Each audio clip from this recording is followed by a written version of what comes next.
Olá, eu sou Fábia Reis, sou militante do MST, estou secretária de Igualdade Racial do Estado da Bahia. Estamos aqui para mais uma edição do nosso programa Análise de Conjuntura Semanal.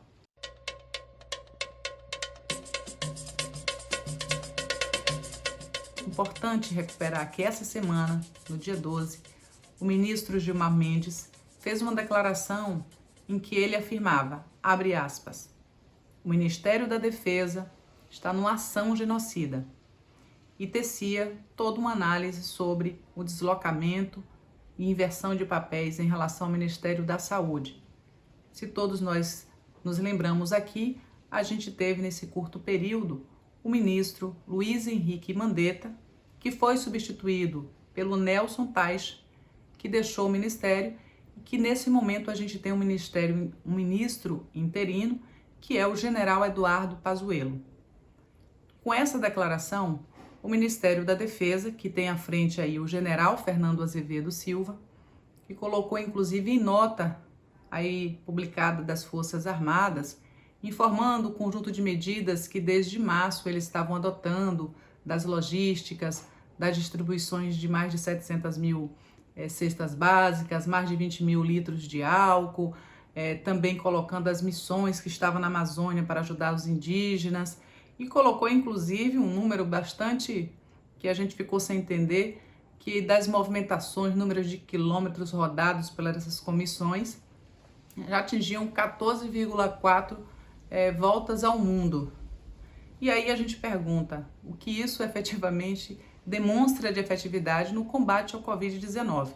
Então essa declaração, ela provocou e trouxe cada vez mais forte a nossa reflexão. Nós estamos há 2 meses sem ministro da Saúde, sem uma ação coordenada do governo federal de enfrentamento ao Covid-19, em que o conjunto desses recursos dirigidos pelo Ministério da Defesa leva a uma inversão de prioridades. O que nós deveríamos ter é, de fato, a ciência, um quadro técnico, um ministro que compreendesse do Sistema Único de Saúde à frente. Por isso que nos oportuniza agora, nesse momento, falar sobre o desgoverno em relação às medidas para o enfrentamento do Covid. Por exemplo, que já estão sinalizando a abertura da economia. Carnaval no Leblon. Cheio de gente. O Brasil tem sido apontado no relatório da Organização Mundial de Saúde, com informações fornecidas aí pelos ministérios, como o pior país em testagem. Então a gente perde, por exemplo, para o Chile, para a Argentina, para o Uruguai, enfim, porque o nosso número de testagens por habitantes é apenas de 13,7 a cada 1.000 habitantes. Isso mostra um déficit em relação ao nosso povo enorme. Então é importante que a gente, inclusive, fale sobre isso. Por quê? Porque quando a gente vê essas medidas, elas estão baseadas com base em que tipo de informação? Então não há, de fato, uma centralidade, informações técnicas orientando as decisões, inclusive sobre número de leitos de UTI, onde colocar esses números de leitos de UTI, quando abrir, de fato, esse comércio, abrir a economia. Então a gente está passando aqui por um conjunto de questões que são bastante problemáticas, quando o Brasil já chega, hoje, os dados, aproximadamente 2 milhões. Isso é uma tragédia para um país que está descoordenado, que continua sem ministro da Saúde. Já se fala, portanto, na reabertura da economia, do comércio e tudo isso, sem pensar um planejamento e colocando em risco a vida de milhões de brasileiros. Portanto, nós aqui que estamos à frente dos acampamentos, dos assentamentos, é preciso ainda cuidar com as orientações da Organização Mundial de Saúde, fazer o nosso isolamento social produtivo, para que a gente continue fazendo a nossa produção, tomando as precauções com o uso do álcool gel, das máscaras, porque não há nenhuma orientação científica. Os pesquisadores da Fiocruz, da USP, eles projetam inclusive um número que é bastante alarmante, que a gente pode estar aí falando em torno de mais de 8 milhões de pessoas infectadas. A gente não quer criar alarmes, mas está constatado que a gente não tem testagem, então não tem como saber efetivamente. Então o melhor é a gente se cuidar, cuidar um do outro, cuidar dos nossos assentamentos, dos nossos acampamentos e fazer o conjunto dessas atividades protegendo a vida das pessoas.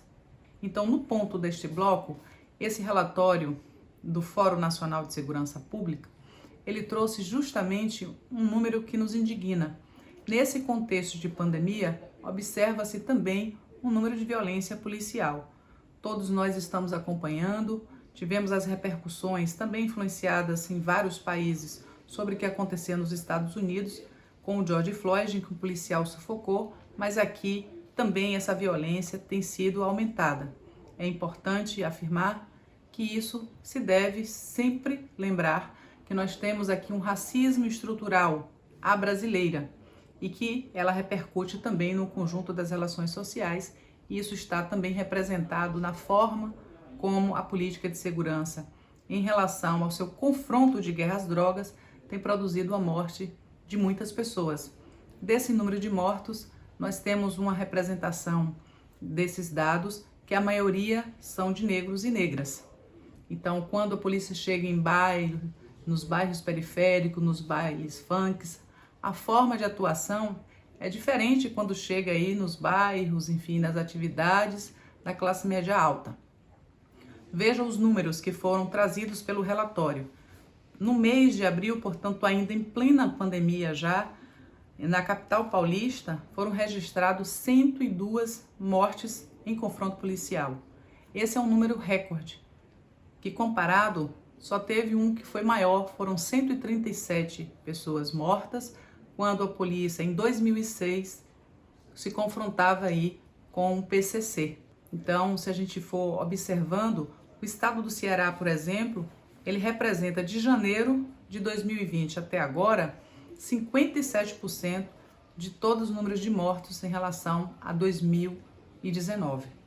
Então, é muito importante que a gente esteja atento e que tudo que repercutiu da luta antirracista, todos nós possamos nos solidarizar, nos integrar e que aquela mensagem de vidas negras importa, ela precisa ser mais do que uma hashtag, é esse compromisso de fato de a gente se irmanar, nos solidarizar e atuar numa postura antirracista na nossa cidade brasileira. E com isso trazer para o centro do debate uma reivindicação de uma política de segurança que não seja apenas essa do confronto e da repressão, que leva à morte de um conjunto de milhares de jovens negros, sobretudo, nessa ação policial. A nossa representante da Anistia Internacional do Brasil, a Jurema Werneck, inclusive, conta pra gente dessa violação dos direitos humanos, em que muitas vezes não são atendidos sequer os protocolos básicos da progressão de violência. Portanto, a forma da abordagem, de parada, tudo isso precisa ser denunciado cada vez mais. Então, eu sei que o nosso movimento está antenado, essa foi uma notícia que repercutiu, que impacta na conjuntura, sobretudo em que a gente está vendo aí aumento das posturas fascistas, que se encontram, portanto, com o racismo e gera mais violência. E nesse contexto em que a gente queria um momento de maior tranquilidade para lidar já com o desafio de milhares de famílias pobres e pretas das periferias, ainda recebemos essa notícia lamentável. Portanto, estamos aqui, estamos firmes também para falar desse assunto. O movimento tem debatido, os movimentos progressistas, os movimentos sociais têm levantado essa voz para que a gente possa nos solidarizar, nos somar à luta do movimento social negro brasileiro e a gente, de fato, pautar a mudança da política de segurança em nosso país. Também uma informação importante divulgada durante essa semana pela Oxfam, que é uma organização que pesquisa aí os países em relação às pessoas que estão em extrema pobreza. Então, esse relatório ele já traz uma informação em que o Brasil, a Índia e a África do Sul voltam para o mapa da fome, elevando os seus números de extrema pobreza.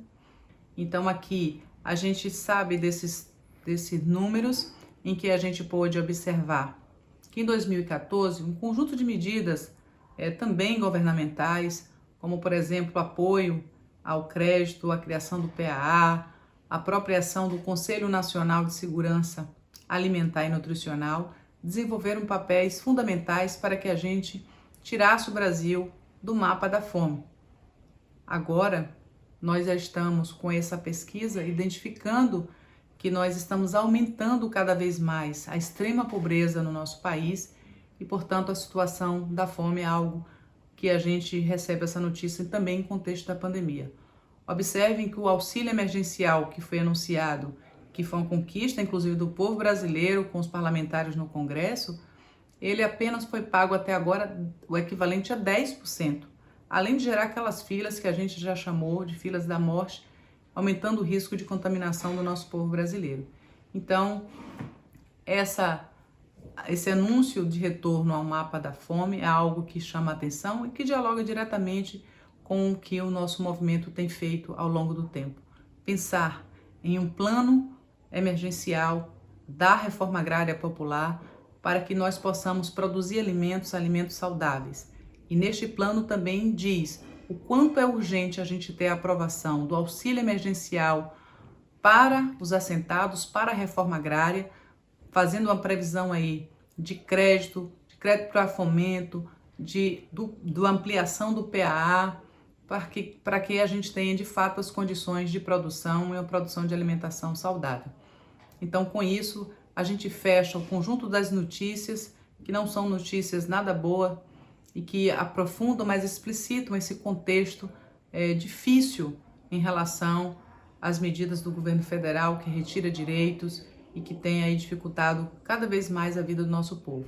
Então, aqui saudar a iniciativa do movimento em lançar o plano emergencial da reforma agrária popular, que a gente tem visto as ações de solidariedade, as ações de organização e de orientação do isolamento social produtivo e que a gente vai seguir aqui firmes, seguindo também todas as orientações da Organização Mundial de Saúde, para que a gente possa continuar fazendo uso da máscara, para que a gente possa também usar álcool gel todas as vezes que a gente tocar em superfícies, portanto, cuidando um dos outros, sendo solidários e cada vez mais estamos atentos, porque o projeto emergencial vai ser votado no Congresso, provavelmente semana que vem, então a gente está aí firme e forte. Então essa foi mais uma análise de conjuntura semanal, em que a gente pôde falar aí das notícias principais da semana. Agradeço a oportunidade, desejando a todos e todas uma boa semana, desejar aí que a gente possa continuar se cuidando também das pessoas que a gente gosta, e em breve a gente se encontra para um grande abraço. Vida longa ao MST e vamos seguir aqui acompanhando pelas redes, compartilhando a nossa análise de conjuntura semanal.